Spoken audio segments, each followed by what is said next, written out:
हे पुत्र, रुको, इस वीडियो को कहीं और स्क्रॉल मत करो, क्योंकि आज जो वचन मैं तुम्हें सुनाने जा रहा हूँ वह केवल शब्द नहीं, तुम्हारी आत्मा के लिए भोजन है। यह वचन तुम्हें अंदर से उठाएगा, तुम्हारे मन में नई रोशनी भरेगा और उस रास्ते की ओर ले जाएगा जहां सफलता, शांति और आशीष तुम्हारा इंतजार कर रही है। इसलिए इसे ध्यान से सुनो, मन शांत करो और अपने हृदय को इस संदेश के लिए खोल दो।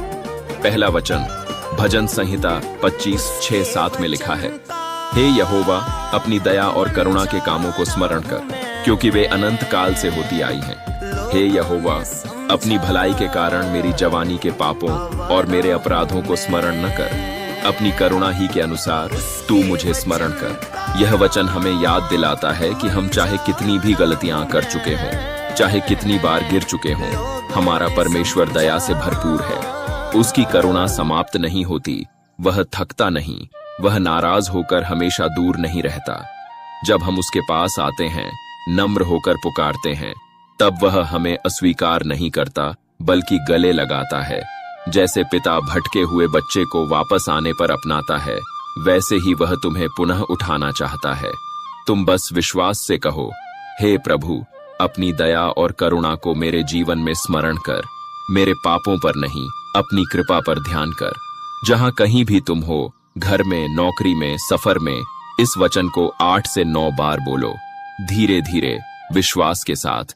तुम इसे प्रार्थना में भी दोहरा सकते हो।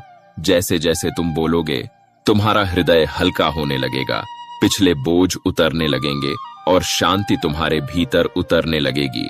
क्योंकि प्रभु कहता है, जो मुझे पुकारता है मैं उसके निकट आ जाता हूं। वह तुम्हें मार्ग दिखाएगा, जहां भ्रम है वहां स्पष्टता देगा, जहां रुकावटें हैं वहां रास्ते खोलेगा। जिस काम में तुम संघर्ष कर रहे हो, प्रभु उसी में सफलता देगा। वह तुम्हारे आगे चलेगा, तुम्हारा हाथ थामेगा और तुम्हें गिरने नहीं देगा। बस एक चीज याद रखना, वचन को केवल सुनो नहीं, अपनी आत्मा में उतारो, उसे अपनाओ, उस पर विश्वास करो, और जैसे यह वचन तुम्हारे जीवन में कार्य करेगा, तुम अनुभव करोगे दुख की जगह शांति, डर की जगह विश्वास और कमी की जगह भरपूरता। यदि यह संदेश तुम्हारे दिल से बोला है तो कहो आमीन।